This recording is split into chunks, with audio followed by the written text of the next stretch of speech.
Smile 2 just came out, and oh my gosh, it was incredible. I think this is going to be one of the first times in these reviews where I've complimented cinematography because, and yes, these other films I've reviewed, such as Speak No Evil, Terrifier 3, the cinematography was great, but oh my gosh, this movie shows what having a great cinematographer can do for a movie. These long silent shots that take place throughout the movie, the upside down shots that take place in the movie that are still just as long but almost not as silent. These long one takes where things are happening everywhere and things are disappearing in the background whenever it pans and pans back. While it's not technically a one take, it looks and it feels just like a one take scene because of how fluidly it switches between the two angles, between the two cuts. It was incredible. Main character we follow in this movie, Sky, was also an incredible main character to follow. Sky, a struggling pop star, music star, however you want to say it, is got the unlucky fortune of having the smile curse passed down to her in this movie. And while I'm not going to fully spoil the plot, I'm going to talk about it. But I'm not going to say main story arcs that happen in the film because I want you guys to go experience this movie for yourself. I left the theater shaken both physically and mentally from this film. But I was still pleased with it. I ended up with the popcorn bucket and the cup to go with it. From Cinemark's. Yep. Shout out Cinemark Movie Clubs. So yeah, wow, I don't know where to begin with this review. I want to start by saying this film is definitely for mature audiences and people who have a strong mental health. Strong. The anxiety in this film and the pressure and anxiety that this film causes on your mental is incredibly high. So high, in fact, that there was a couple people that got out and walked out at different points throughout the movie in my theater tonight. They came, they'd be gone. They would leave for like 30 minutes and then come back. That's not a bathroom break. That's like a mental check break. And in a 2-hour movie, when people are leaving for a quarter of it, that's kind of saying something. But let's get into things I really liked about the movie and things I didn't like. Like I started off with, the cinematography was incredible. These long, silent shots where nothing is happening, nothing seems like it's happening, yet so much is happening. These long, silent shots are like nerve-wracking and anxiety-building. You can't tell what's going to happen at the end of these scenes. And that's what's so incredible about this movie. There are times when you can't tell what's happening next. The plot and the storyline of this movie is so top tier. The twist at the end of the movie is incredible. I'm not going to spoil it because you guys got to go watch for yourself if you want to see this. But the twist at the end where nothing happened, yet everything happened, basically, is incredible. And if you've seen the movie, you'll understand what I mean by that.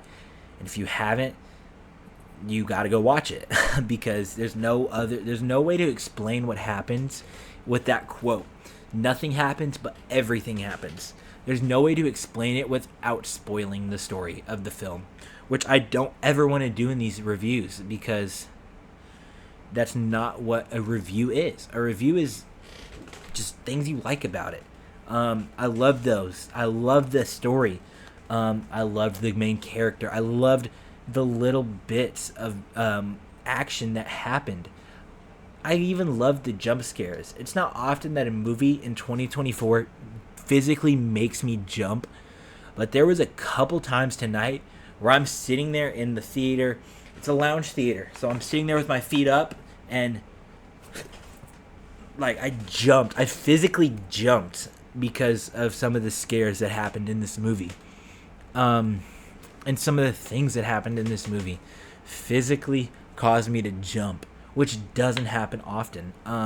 As someone who watches a lot of horror movies, you see this. This is every single ticket on this clip is a horror movie in some form or capacity. Is a form of horror movie. There's a Long Legs ticket. There's Terrifier 3 ticket. There's the Sam and Colby ticket. That I've talked about most of those. Saw 10 is up there. There's a lot of good horror movies up there. There's a couple bad ones too, but a lot of good ones. And this movie just shook. Now, some of the things I didn't like about it, at certain points there was pacing issues that I didn't like. It either felt way too slow for the moment or way too fast for the moment. There was a couple of those. The scene at the end in the car with Gemma, I'm going to spoil this part because this is one part that I felt got kind of dragged out. The scene when it turns out that the Gemma that Sky has been hanging out with and that's been her friend for the whole movie isn't actually Gemma, and it's the demon. Sorry about that. But like I was saying, the scene when Gemma's in the car and they reveal it's not actually Gemma and it's the demon, it goes on too long. It cuts back between Sky and Gemma too much for me personally. I think some people will like the way it's kind of cut. I know I personally didn't, because it went on too long.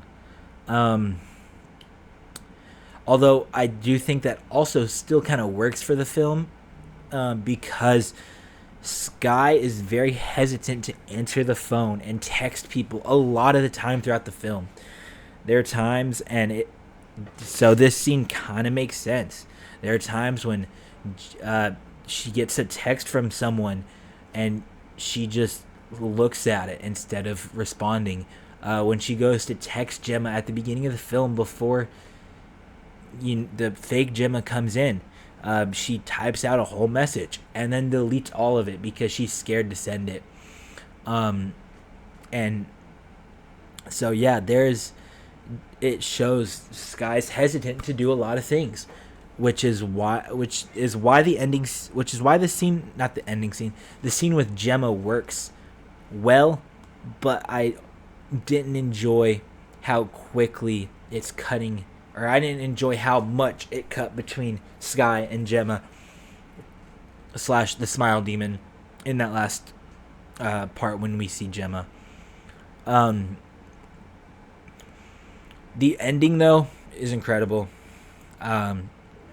Wasn't really much I could complain about the ending. Wish there was the ending felt a little rushed a little bit. Things went very quick in the end, unlike in the original movie where the ending's kind of slower. So that wasn't a strong point of the movie, but also wasn't a weak point. But yeah, overall, I think this movie was very good, very chilling. Definitely goes into the Smileverse very good. And Scott, the actor who plays Sky, which Naomi whatever, can't think of her last name right now off the top of my head. She gives a message at the beginning of the film, which was very cool to see. Not a lot of films do that. Just talking about how blessed she was to be able to be in the Smileverse and how fun it was to be in this movie. And so yeah, thought that was very cool. Thought of one more last thing to add to this. The intro of the film felt a little weird. Didn't feel completely authentic. Felt a little forced. Mainly because there isn't anyone in that intro scene that we see throughout the rest of the movie. That intro scene is just for the kills, which I know is a lot of horror movies nowadays, but at least in most horror movies when stuff like that happens, they keep some of the characters in for the rest of the film. This one didn't. Sorry about the little tangent, but yeah, that's going to be it for this video. If you enjoyed, make sure to like and subscribe, and I don't know if I'm going to be able to sleep tonight.